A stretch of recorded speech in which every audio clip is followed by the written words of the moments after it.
یقین داریم، اطمینان داریم، ما حق باور داریم غیر پروردگار خدای وجود نداره و خدای حقه که به خودش مثل مانند شریک نداره.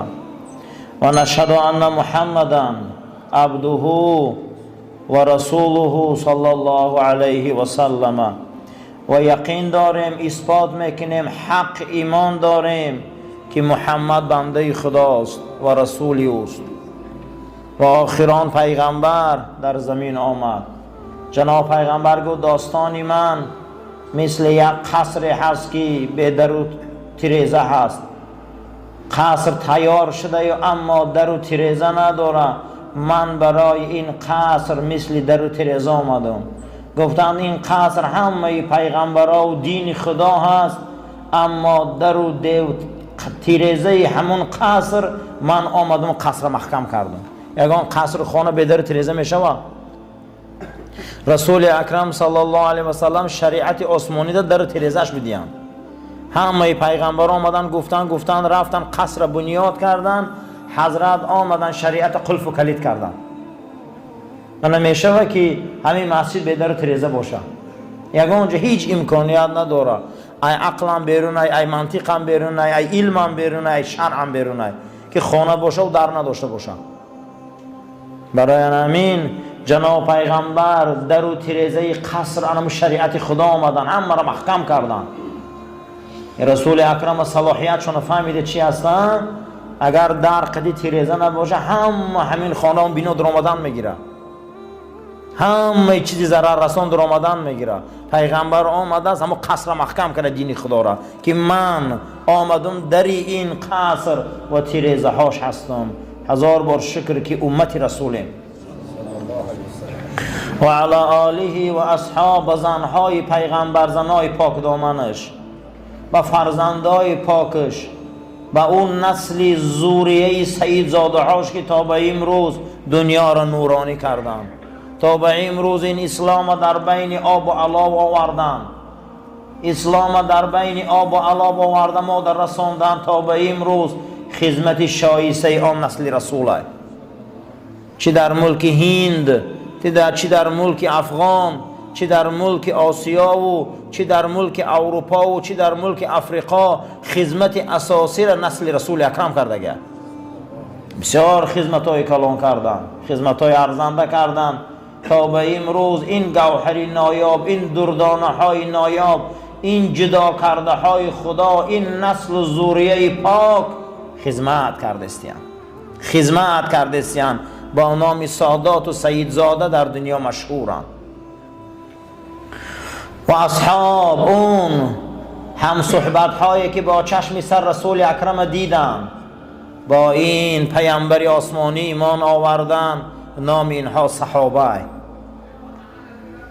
اگر ما مثل کوههای بیابان نفقه کنیم و احسان کنیم و صدقه تهیم، ما مثل این کوههای بیابان اگر طلا و نقره و پول در راه خدا صدقه تهیم، یک صحابه یک دانه خرما را در راه خدا صدقه تهیم، اجر و مکافات صدقه طلا و تنگه و نقره ما برابر یک خرمای صحابه برابر نمیشه. زیرا اینکه اونها در حالت وزبینی در اطراف رسول اکرم ایستادند، از بحر زن گذشتن، از بحر کودک گذشتن، از بحر تمام منفعت ها گذشتن، اینها دین خدا را خدمت کردند. صحابه را بینید که در تمام دنیا پهن شد رفت. چه اونها زن دوست نمی داشتن، اونها معیشت دوست نمی داشتن، اونها کودک و تجارت دوست نمی داشتن، کی نغز نمی بینه، از بحر همش گذشتن. اونها خوو خپیدن بین نواجیز با دندانهای کرسیشان شریعت رسول اکرم. همشان آمدن در این صحرا و بیابان ها، هیچ کس با اونها شناس نبود، هیچ کس با اونها رفیق نبود. اینها آمدن این سرزمین ها را با دین و اخلاق پر کردن، با دین و اخلاق پر کردن. و اصحاب او سلام و صلوات باد و سلم تسلیما کثیرا، سلام به اندازه در همه حال و دور و زمان، از حد زیاد و به اندازه دنیا و کوهاش و پیغمبر و خاندانش و صحابش سلام باد. اما بعد حمد و ثنا و درود به حضرت محمد مصطفی، فهذه الرساله مختصره فی الخلق الحسنه. صاحب کتاب میگه این مختصر رساله ای که من نوشتم درباره اخلاق و تربیت. بیانت فیها تعریف الخلق الحسنی، من بیان کردم که اخلاق نیکو چخلی اخلاقه، چیه این اخلاق، همین تربیت چیه خودش، و فضائله، فضیلتاش گفتم، بزرگیاشم، انواعه جدا جدا کردم، نوعاش قطعی، صنفاش قطعی. فی 22 مبحثا، 22 باب کرده، 22 باب اخلاق کرده علم. علا نحو الآتی، من یکتا میگم درباره تعریف اخلاق حسنه، درباره فضیلت اخلاق حسنه، چه خیل راه های اخلاق دریابیم، شاخ های اخلاق نه کدامه، جود و کرم، جوانمردی و سخاوت بشکی یک از اخلاق خوب است. عدل، حق به حقدار رسانیدن، تواضع، خاکساری، اخلاص، صدق، راستی و صدق، راستی، صادق بدن، القدوة الحسنه. قدوه گفتم برادران، اگر شما دیدگی باشه، من همین قصرهای کلون در بالاهاش یک علنگه علاو در گرفته میسته، یا قلعه را در بالاش علاو در میگیره در شب. اگر شما دیدگی باشه در بیناهای بلند در بالا چراغ میمونن در گرفته میسته. عرب همه را قدوه میگه من راههای را آوردم که شما قدوه میشه، یعنی بلند میشه. خیلی کدام اخلاق ما را قدوه میکنه، همه علنگه علاو باری در سر قلعه ها بلند میکنه. باب دهم درباره علم با منفعت، باب 12 درباره حکمت، علم، حدیث و حکمت، فلسفه، باب 13 درباره سلوک حکیم، راه و رویش. امروز فرعون هم میبیا طرف مردم مصر میگه که من شما رو هدایت نشان میتین، سبیل الرشاد، میگه چی قوای موسی میری، من شما رو هدایت میکنم و من شما رو هدایت. فرعون هم دعوا میکنه که من شما رو هدایت نشان میتین، اما میگه راه های هدایت من در شما در اینجا گپ میزنم، کدام راه هدایت های. باب 14 استقامت، زندگی کردن. خیلی زندگی این، کدام زندگی؟ من یک برنامه های آوردم، میگه این عالم که من استقامت برای شما نشان میتیم که شما چخیلی استقامتی در دین کنه، چخیلی استقامت در حیات معیشی کنه، من شما رو میگه نشان میتیم. باب 15 درباره تجربه ها و از آدمای با تجربه یاد گیره.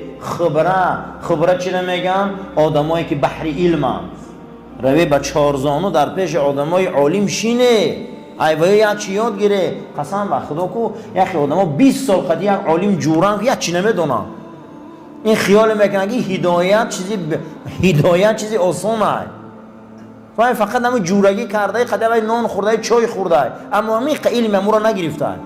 ما بسیار داملا و عالم ها را میداریم زناشون جاهلن، 50 سال 40 سال زنشن که قرآن خونده نمیتونن. این هدایت آسان نیست برادرها، هدایت ای قفاش میشی.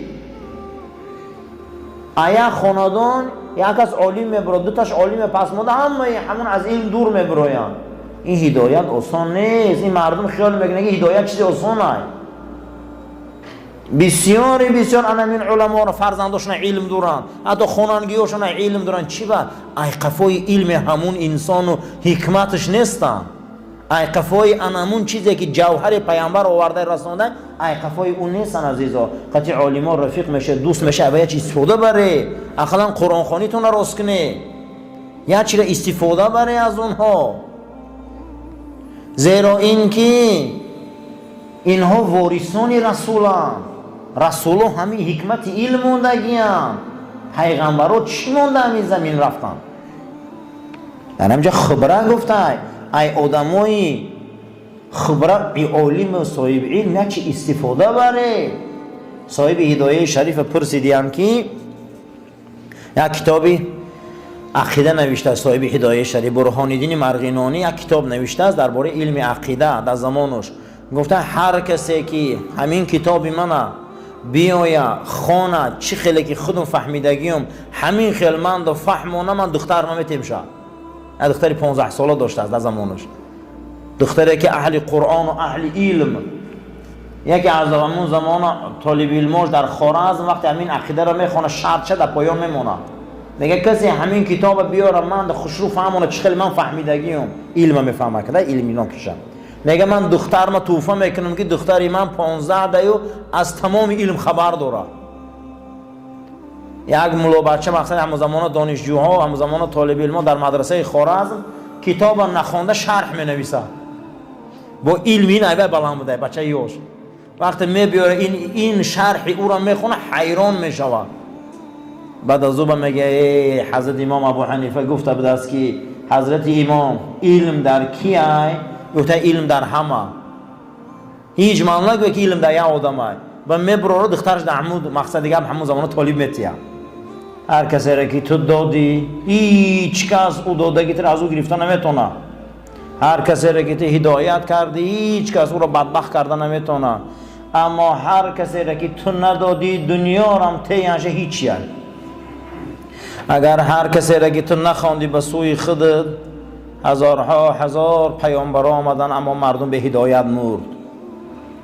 از صدها و هزارها منبر با 100 زبان دعوت دین خدا بلند می شود اما بینن که کوچه ها پر از فاسق و فاجر با. یعنی که اگر خدا در دل ناندازه خینده برادران. من همین صاحبی کتاب هم آورده است که کسی را که تو هدایت کنی هیچ کس او را گمراه کرده نمیتونه و من یضلل فلا هادی له. کسی را که تو گمراه کنی هیچ کس او را هدایت داده نمیتونه.